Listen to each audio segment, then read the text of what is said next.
how to start a pressure washing business. The previous video was pre-launch. This video is going to be about the launch period, the period following your pre-launch. So first, if you haven't seen the pre-launch video, you should definitely go watch that. So stop right now, go back into our channel and find the how to start a pressure washing business pre-launch video.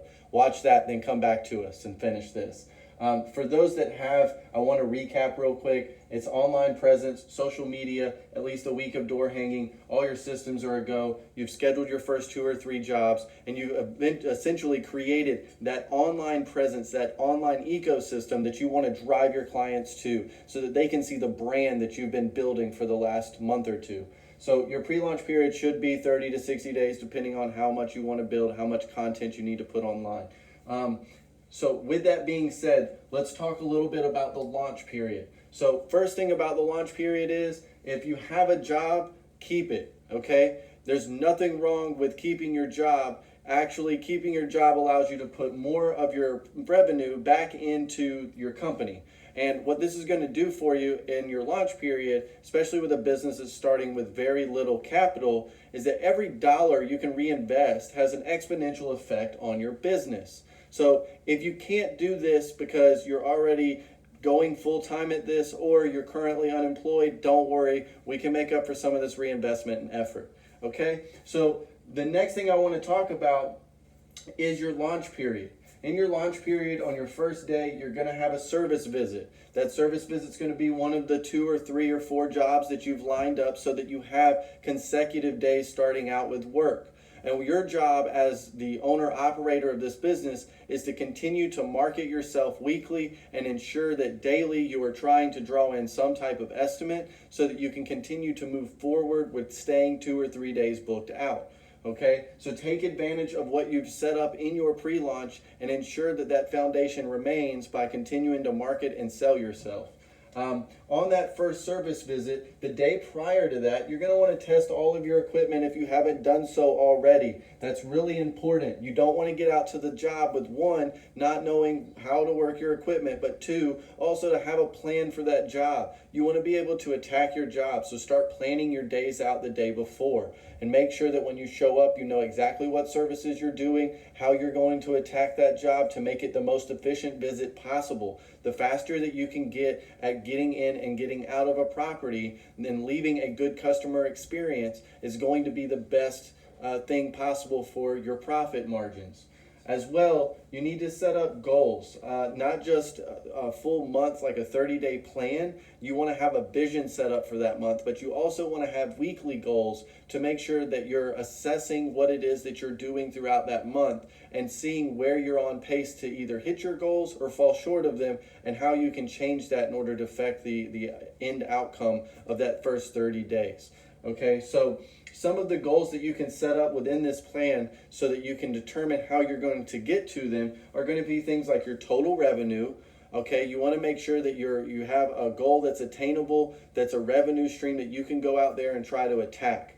The other thing that you're going to look at on your marketing side is your return on investment and the actual acquisition cost of that customer. So am I spending $75 or $100 to get a client? And when I put out $1,000 in an ad campaign, or I'm putting up a couple of $100s on door hangers, what is my return on that couple of $100, and how is that helping drive my business? So these are some of the things you'd want to look at in marketing. As far as your sales, you're going to want to look at the percentage of your estimates that you're closing. And in order to know that, you need to track how many estimates you have, okay, and how many of those that you're actually closing as a service visit. That's going to give you an idea of whether you're going out there and underpricing your work. If you're closing 100% of everyone you talk to, then you may want to reassess what your pricing is. Now, with that being said, if you're having someone refer you all the time, or you have a specific company that you're working with, there may be a different close ratio there because referrals are more likely to go with you because they were referred by someone that they trust. That rapport has been there before you showed up. So always keep those kinds of factors in mind as well when you're considering the outcome of that category.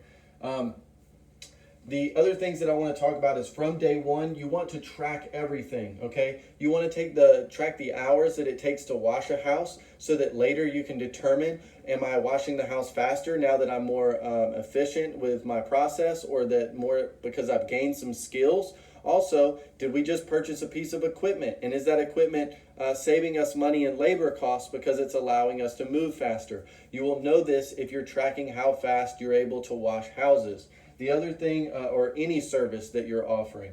The other thing you want to look at is, how long is my drive from job to job? How much time am I spending in the truck, and can I become more efficient at scheduling my work, right? The other things, some of them are passing out door hangers. Again, setting a goal and making sure you're hitting that door hanger mark. Making sure that if you put 500 out there every week, you're watching how much comes in. And when you put 100 out there that week, or you get busy and flooded with work and you don't put out any, you'll notice that your estimates come down. So you want to make sure that you're making a concerted effort to get as many door hangers out as possible, and that you're really marketing yourself as much as possible online as well. The other things that you want to look at are going to be, how many hours am I working every week, and not include like your marketing, right? So if you're going door to door, hanging doors, what is that and different than what are you going out there and in the field and spending hours doing? So you can see, this is my labor, this is what's going into the service, and this is what we're having to put in to get the service, right? You can understand the difference in costs associated with that, and that'll better help you determine whether you need some help at your work. Having the 30-day plan, just essentially you put all of this in that 30-day plan. You're constantly monitoring it, and having that plan just, again, really allows you to monitor what it is that you need to do in order to hit your goals.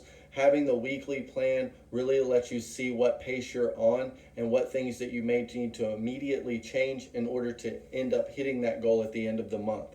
Now, once you're done with your 30-day period in your launch period, you're going to reassess that 30 days, reset goals, and then reestablish weekly goals, and make sure that you're constantly reviewing that data. At the end of one quarter or 4 months of the year, you'll be able to have enough data, or you should if you've been driving sales and marketing, to look back and say, this has been my revenue over those 4 months. This is where I think I can go as far as, do I need to quit my job? Do I need to bring on new work? Do I need to upgrade equipment? Those questions are going to be answered after your launch period is over within that first 4 quarters. You'll have enough data then to make an informed decision about where you're supposed to take your company.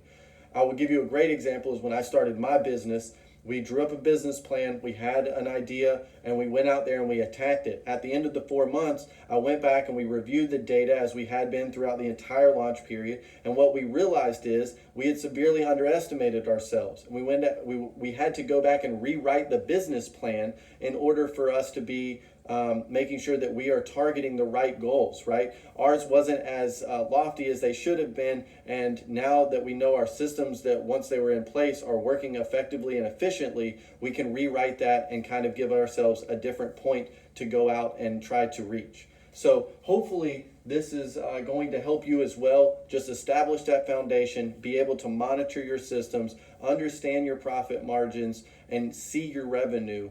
And then at that point, make those informed decisions. If you have any questions, as usual, leave them in the comment section. We'll get to you as soon as possible. You're also allowed to reach out to us if you want. That's info@tradeschoolconsulting.com. That's our email. Feel free to shoot us an email anytime. You can also reach us on our private Facebook group, Pressure Washing Business School, or ask to join our page, Trade School Consulting, on Facebook as well.